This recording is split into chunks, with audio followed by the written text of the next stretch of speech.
Today we're continuing our conversation about Hamilton, and if you look at this thumbnail image, yeah, that's my face in there dancing as Lin-Manuel Miranda, and yeah, it's not really all that great. I did it myself, and I am not a graphic artist. However, it's just sort of my daughter. I showed it to Leah, my daughter, and I said, what do you think? And she said, well, it's just kind of part of the whole cheesy thing that you're doing with your thumbnails for your jump starts. And I went, yes, exactly. It's all part of the cheesiness.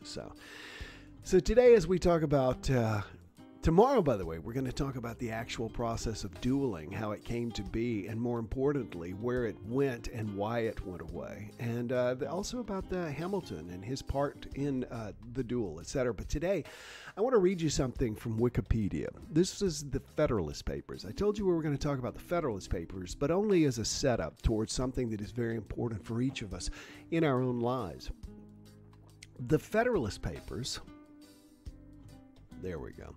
The Federalist Papers, according to Wikipedia, is a collection of 85 articles written by Alexander Hamilton, James Madison, and John Jay under the collective pseudonym Publius to promote the ratification of the United States Constitution. Boy, I hope I said Publius right. I think I did.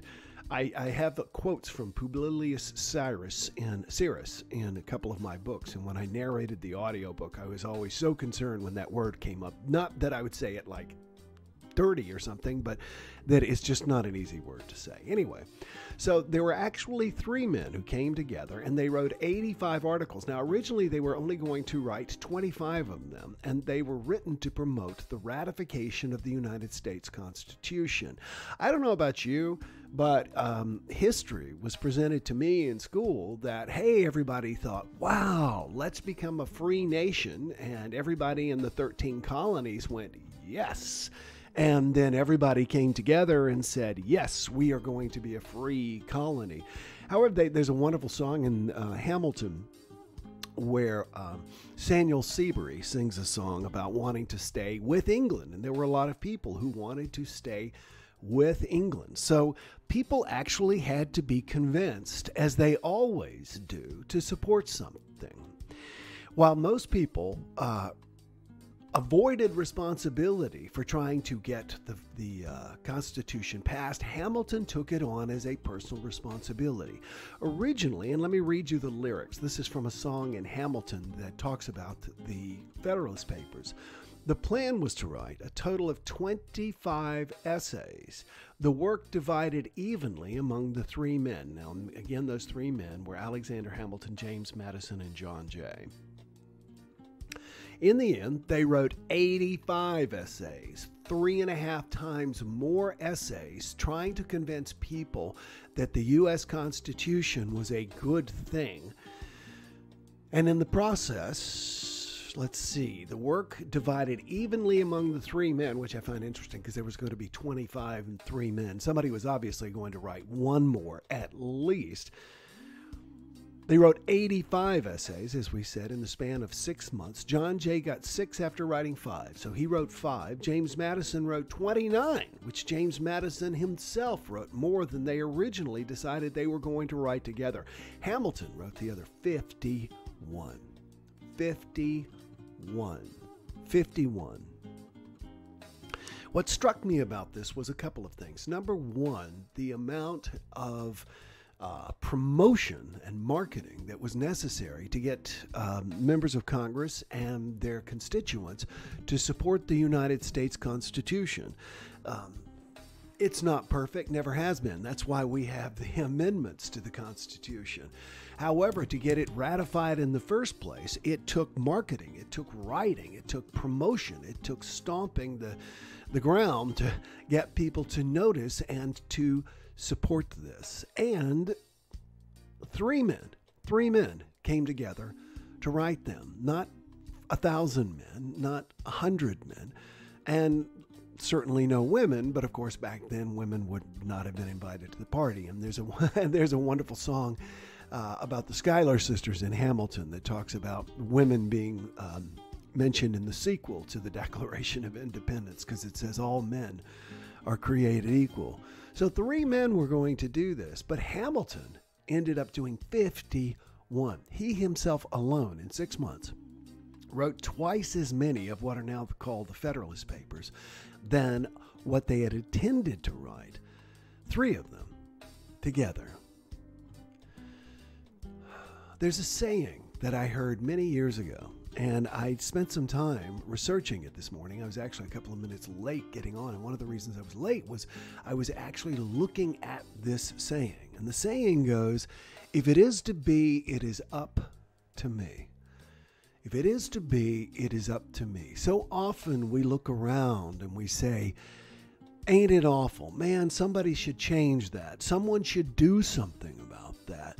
And that someone is never us. Remember that one of the main reasons, if you've read my books or you read my ebooks and you understand my concept of gripe, G-R-I-P-E, the 5 reasons that people complain, the R in gripe stands for remove responsibility. Most people would rather sit around and bitch about what is than do the work to do what could be.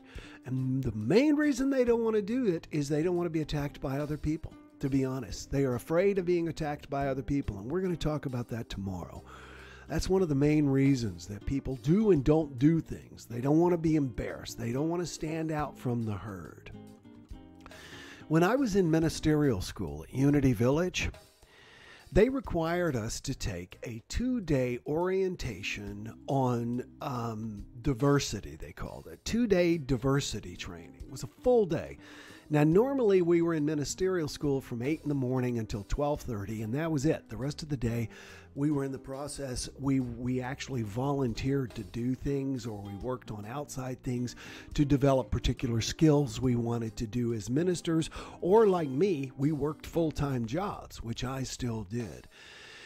The diversity training took a 2-day took 2 full days, and there were 32 people in the class ahead of us that was going to graduate, and there was approximately the same number in my class. So you're looking at around 65 people were put into a large classroom for 2 full days, 9 hours a day. I think we got 20 minutes lunch for diversity training. Now, this diversity training was split under 2 headings.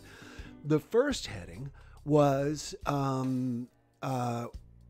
having to do with race and treating people of color and treating people, I guess, without color, like me. I once heard it, joked, I'm so pale that I don't tan, I stroke.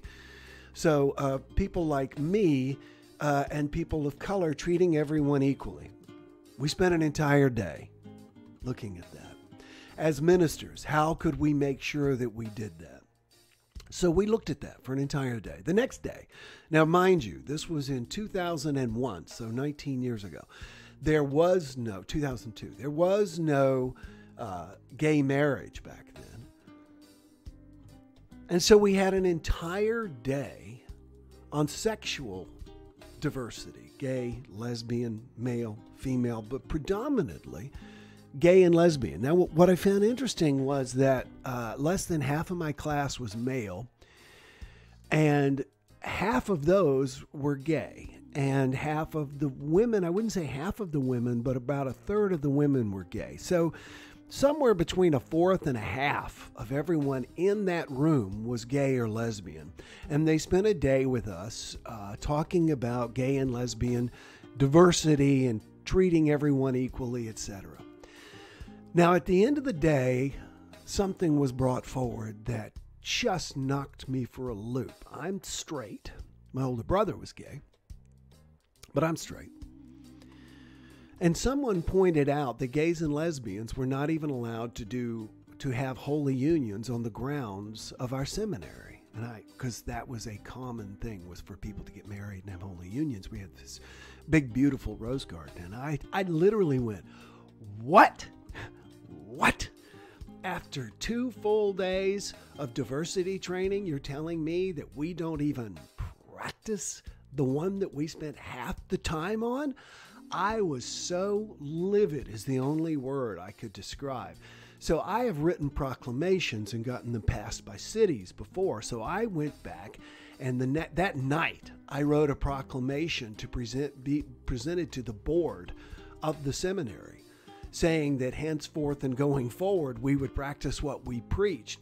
And I was able to get every single ministerial student except one, and we won't explain why, but I was able to get every ministerial student except one to sign it.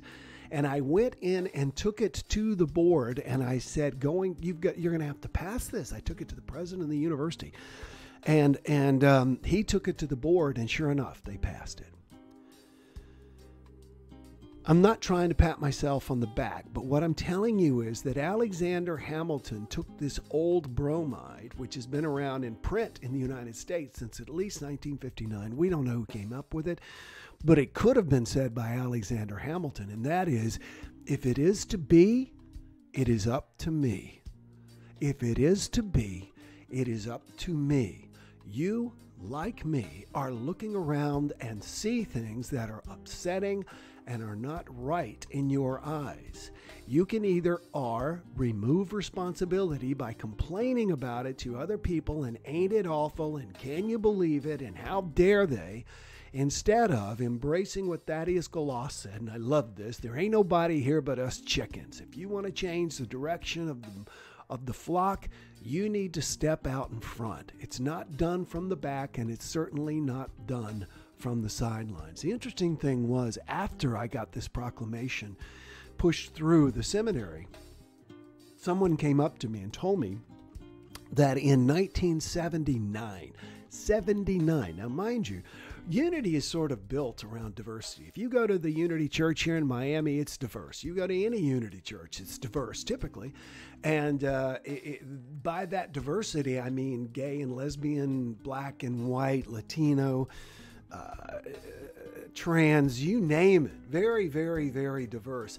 And yet in 1979, Unity School, which has this big, beautiful swimming pool outside, wouldn't allow African Americans to swim in the pool in 79. And you know what happened? It was the first year that they had an African American student in the class, and the entire class said they were going to walk out en masse if this was not changed. The entire class, just like the classes that stood with me, said, if it is to be, it is up to me. So, what is it that you consider to be important? And are you sitting around and bitching about it? Or are you doing something about it? I give money every single month to a half dozen causes I think are important. Some I give a lot of money, some I give a little money. But the point is, I am actively doing something about these causes that are important to me, rather than just sitting around and griping about it and saying something should be done. Volunteering is doing something. Retweeting or reposting is just complaining. Doing something, taking action, doing anything you can from where you sit is better than sitting on the sidelines and complaining about it.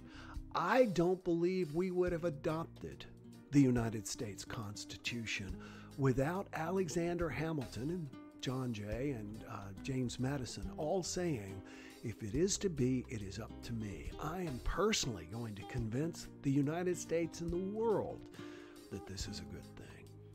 So don't sit on the sidelines and complain. Take the time to do what's important.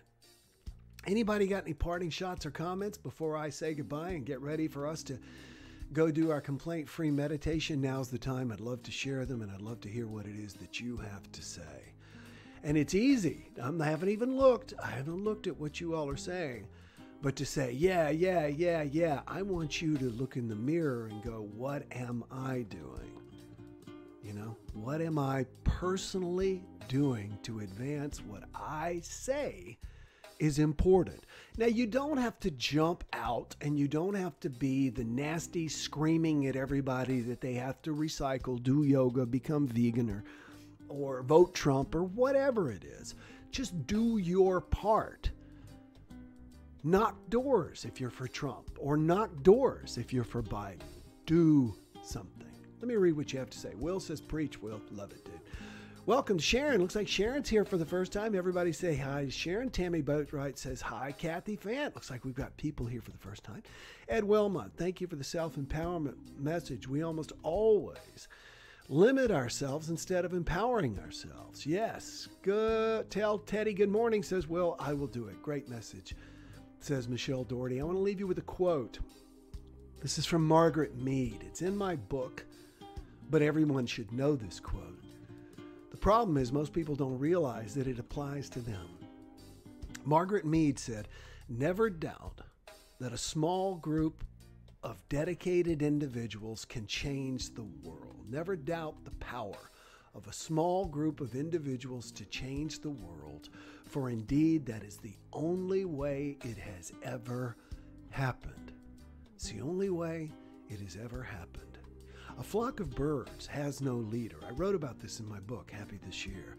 Each individual bird decides the path of the flock. Where the flock do you want us to go? Well, actively flap your wings in that direction, and it'll begin to move others, just like the Federalist Papers. Michael says, that's awesome. Mike says, today I go training for being a polling place worker. Awesome, Mike. Exactly. Live it. Don't talk about it. All right, everybody, enjoy your day. We're going to go and meditate here and have a wonderful day. Get chilled and relaxed. And I will see you all tomorrow morning. Enjoy today. We're going to conclude Hamilton tomorrow. Bye-bye. No more complaining people. Their lives are changing. We're flying high, creating a complaint-free world. No more